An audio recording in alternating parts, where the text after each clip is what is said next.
సంతోషంగా ఉండడానికి దుడ్డు కావాలో లేదో నాకు తెలీదు, కానీ మర్యాదగా ఉండడానికి దుడ్డు కావాల్సిందే.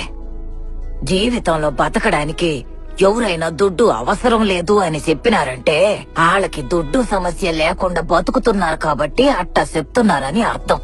అట్టంటోళ్ళ మాటలిని మీరు కూడా అట్టాగే బతికినారంటే ఎట్టాగే అమ్మ నగలు దాచిపెట్టినాదా, అయ్యా అమ్మ సొత్తు ఇవ్వకపోతారా అని పక్క వాళ్ళని అడుక్కుంటూ తిరగాల్సి వస్తది.